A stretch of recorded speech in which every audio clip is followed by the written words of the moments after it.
So hello guys, welcome back to our channel. So നമ്മുടെ ചാനലിലെ പുതിയൊരു വീഡിയോയിലേക്ക് എല്ലാവർക്കും സ്വാഗതം ഗൈസ്. അപ്പോൾ ഇന്നത്തെ ഒരു വീഡിയോ എന്ന് പറയുമ്പോൾ വേറെ ലെവലായിട്ടുള്ളൊരു വീഡിയോ കാര്യങ്ങളൊക്കെയാണ്. അതായത് നമ്മൾ ഫ്രീ ഫയറിൽ ഫയർ ബട്ടനെ കുറിച്ചാണ് നമ്മൾ ഇന്നത്തെ വീഡിയോ സംസാരിക്കാനായിട്ട് പോകുന്നത്. നോക്കിയാൽ നമ്മൾ ഫ്രീ ഫയറിൽ ഫയർ ബട്ടൺ വെക്കേണ്ട സൈസ്, പൊസിഷൻ, അതുപോലെ ഏത് ട്രാക്ക് സ്റ്റൈൽ വേണം, അങ്ങനെയുള്ള കുറേ ഇതും കാര്യങ്ങൾ നമ്മൾ ഇന്നത്തെ വീഡിയോയിൽ സംസാരിക്കുന്നതായിരിക്കും. അപ്പോൾ വീഡിയോ മുഴുവനായിട്ട് കാണാൻ ശ്രമിക്കുക. ഓക്കെ, സോ ഇന്നത്തെ വീഡിയോയിലേക്ക് കിടക്കുന്നതിന് മുമ്പ് നിങ്ങൾ നമ്മുടെ ചാനൽ സബ്സ്ക്രൈബ് ചെയ്താണ് വീഡിയോ മറ്റൊക്കെ കാണുന്നതെന്നുണ്ടെങ്കിൽ ഒന്ന് സബ്സ്ക്രൈബ് ചെയ്തേക്ക്. കാരണം നമ്മൾ 50K സബ്സ്ക്രൈബേഴ്സിനോട് വളരെ വളരെ ക്ലോസ് ആണ്. അപ്പോൾ സബ്സ്ക്രൈബ് ചെയ്യില്ലെങ്കിൽ ഒന്ന് സബ്സ്ക്രൈബ് ചെയ്യുക, അതുപോലെ ലൈക്ക് ചെയ്യില്ലെങ്കിൽ ഒന്ന് ലൈക്ക് ചെയ്യാനും കൂടെ ശ്രമിക്കുക. സോ ഈ സമയം വീഡിയോയിലേക്ക് കടക്കാം.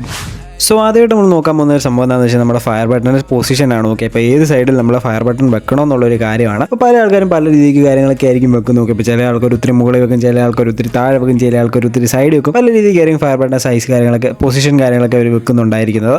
അപ്പോൾ ഞാൻ ഒരു കാര്യം ആദ്യമേ തന്നെ പറയാം, നിങ്ങൾക്കിപ്പോൾ ഫയർ ബട്ടൻ്റെ പൊസിഷൻ നിങ്ങൾക്ക് പെർഫെക്റ്റ് ആണ് തോന്നുന്നതെന്നുണ്ടെന്നുണ്ടെങ്കിൽ മാറ്റാനേ പോകരുത്. ഓക്കെ, കാരണം മാറ്റി കഴിഞ്ഞാൽ അത് വലിയ രീതിക്ക് പ്രശ്നം കാര്യങ്ങളൊക്കെ ഉണ്ടാകും. പിന്നെ നിങ്ങൾക്ക് അതൊന്ന് കൈ സെറ്റായി വരാൻ നല്ല രീതിക്ക് ടൈം കാര്യങ്ങളൊക്കെ എടുക്കുന്നതായിരിക്കും. അപ്പോൾ ഇപ്പം നിങ്ങൾ പ്രോപ്പറായിട്ടുള്ളൊരു സ്ഥലത്താണ് ഇരിക്കുന്നതെന്നുണ്ടെങ്കിൽ മാറ്റാനേ പോകരുത്. അല്ലാതെ ആൾക്കാർക്ക് ഇപ്പോൾ പൊസിഷൻ കറക്റ്റായി എവിടെ വെക്കണമെന്ന് അറിയാതെ ആൾക്കാർക്കൊന്ന് ജസ്റ്റ് പറഞ്ഞുതരാം. അത് ഏതാണെന്ന് വെച്ച് കഴിഞ്ഞാൽ നമ്മൾ ഫയർ ബട്ടൺ എവിടെ വെക്കണമെന്ന് വെച്ചാൽ നമ്മൾ ഫയർ ബട്ടൺ നമ്മളിപ്പോൾ കസ്റ്റമൈസ്ഡ് റീസെറ്റ് കാര്യങ്ങളൊക്കെ ചെയ്യുമ്പോൾ നമ്മൾ ആദ്യം ഡിഫോൾട്ടായിട്ടൊരു പൊസിഷൻ കാര്യങ്ങളൊക്കെ നമുക്ക് കിട്ടുമല്ലോ, അവിടെ തന്നെ നമ്മൾ ഫയർ ബട്ടൺ കാര്യങ്ങളൊക്കെ വെക്കാനായിട്ട് ശ്രമിക്കുക. അതൊരു പെർഫെക്റ്റ് ആയിട്ടുള്ള പൊസിഷൻ കാര്യങ്ങളൊക്കെയാണ്. അപ്പോൾ നിങ്ങളത് ജസ്റ്റ് നിങ്ങൾക്ക് അറിയത്തില്ല എവിടെ വെക്കണമെന്ന് അറിയില്ല എന്നുണ്ടെങ്കിൽ ജസ്റ്റ് അവിടെ ഒന്ന് വെച്ച് നോക്കുക. അപ്പോൾ അവിടെ പെർഫെക്റ്റ് ആയിട്ട് കിട്ടുന്ന കാര്യങ്ങളായിരിക്കും.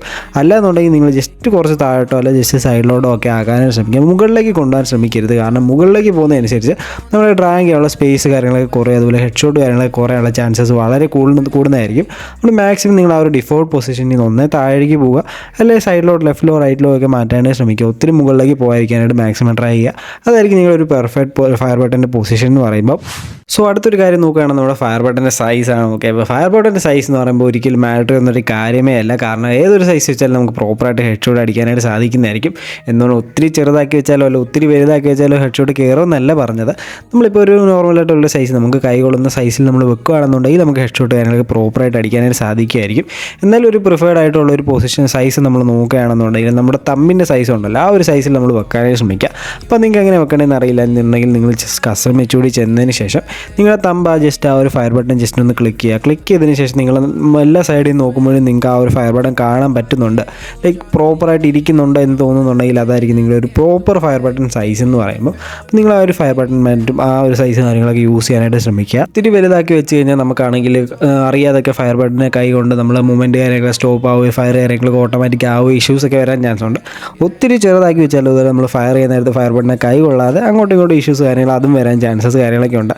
ഈ ഒരു കാര്യങ്ങളൊക്കെ നിങ്ങൾ മൈൻഡിൽ വെക്കാനായിട്ട് ശ്രമിക്കുക. ഓക്കെ, സോ നമ്മുടെ അടുത്തൊരു ഇതിലേക്ക് പോകുന്നതിന് മുമ്പ് നിങ്ങൾ നമ്മുടെ ചാനൽ സബ്സ്ക്രൈബ് ചെയ്താണ് എപ്പോഴും വീഡിയോ ഒക്കെ കാണുന്നുണ്ടെങ്കിൽ ഒന്ന് സബ്സ്ക്രൈബ് ചെയ്തേക്കുക. കാരണം നമ്മളാണെങ്കിൽ ഇതുപോലത്തെ വീഡിയോസ് കാര്യങ്ങളൊക്കെ ഡെയിലി ഇടുന്ന കാര്യങ്ങളൊക്കെ ആയിരിക്കും. അപ്പോൾ സബ്സ്ക്രൈബ് ചെയ്ത ആൾക്കാരാണെങ്കിൽ ഒന്ന് സബ്സ്ക്രൈബ് ചെയ്യാനായിട്ട് ശ്രമിക്കുക, അതുപോലെ ലൈക്കും കൂടെ ചെയ്യാനായിട്ട് ശ്രമിക്കുക.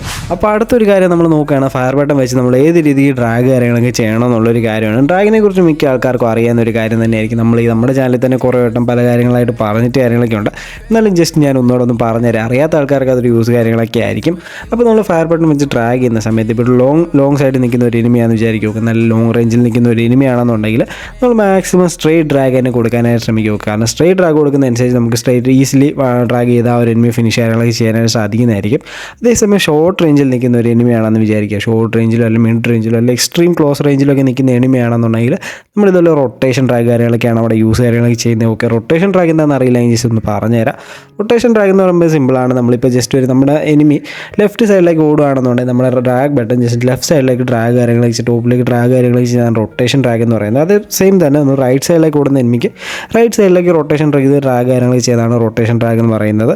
എനിമിയുടെ ഏത് സൈഡിലോട്ട് ഓടുന്നു ആ സൈഡിലേക്ക് ഡ്രാഗ് കാര്യങ്ങൾ ചെയ്യുന്നു, അത്രേ ഉള്ളൂ ബേസിക്കലി. ഓക്കെ, അപ്പോൾ ഇതായിരുന്നു സംഭവം. അപ്പോൾ ലോങ് റേഞ്ചിൽ നിൽക്കുന്ന എനിമിയെ നമ്മൾ സ്ട്രേറ്റ് ഡ്രാഗ് കാര്യങ്ങളൊക്കെ ചെയ്യാനായിട്ട് ശ്രമിക്കുക, ഷോർട്ട് റേഞ്ചിൽ നിൽക്കുന്ന എനിമിയാണ് റൊട്ടേഷൻ ഡ്രാഗ് ചെയ്യാനായിട്ട് ശ്രമിക്കുക. ഓക്കെ, സിമ്പിളാണ്.